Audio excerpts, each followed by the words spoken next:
одного-двух. Мирон Барателли – студент Национального исследовательского университета Высшей школы экономики. Он разработал чат-бот для перевода с абхазского на русский и наоборот. По словам Мирона, чат-бот – это достойная альтернатива приложениям, разрабатывать которые труднее и затратнее на сегодняшний день. Разрабатывать отдельное приложение достаточно долго, и при этом сам Telegram-бот обладает всем необходимым функционалом, и у большинства пользователей уже есть Telegram, поэтому им не нужно ничего устанавливать отдельно. Мне показалось это достаточно хорошим решением для того, чтобы сделать бот и доступным, и удобным. Чат-бот-переводчик – это курсовая работа Мирона. Вроде бы самостоятельный завершенный продукт, но, как рассказывает молодой человек, это часть более масштабного проекта. Для того, чтобы реализовать многие задачи, связанные с НЛП, это обработка естественного языка, это является задачей искусственного интеллекта, нужен огромный массив информации на том языке, на котором я планирую создавать проект. Сейчас, на данный момент, на абхазском недостаточное количество объема информации.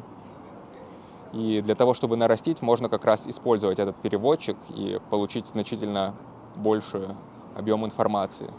Например, за один день можно получить такой объем, хоть и не настолько высокого качества, сколько за всю историю абхазского языка не было написано.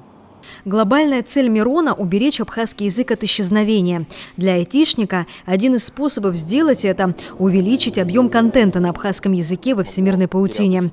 Причем участвует в наращивании этого контента каждый, кто пользуется этим переводчиком. Да, он старается предоставить несколько вариантов, если есть такая возможность, и показывает вероятность каждого из этих вариантов. Она основана на том, насколько модель уверена в том, что данный перевод правильный.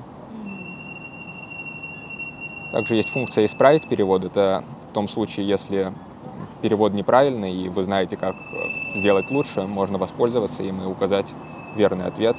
Как рассказывает Мирон, абхазский контент в интернете имеет ничтожный объем.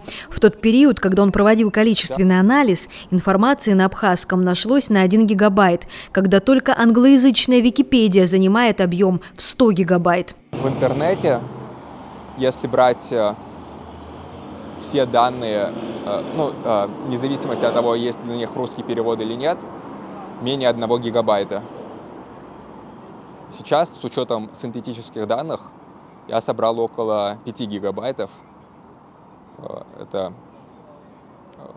достаточно качественные данные, диалоги, для того, чтобы в дальнейшем их использовать для улучшения качества. Это очень мало, да, насколько я понимаю? Уже нет. Например, даже только английская Википедия, только этот один сайт, на английском языке имеет 100 гигабайтов. Абхазские все источники менее 1 гигабайта. Так что это определенно колоссальная разница.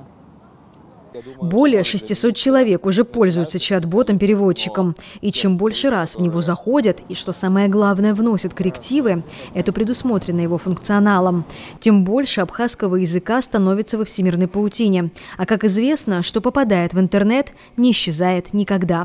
Марианна Котова, Валерий Квиквискири, Абаза ТВ.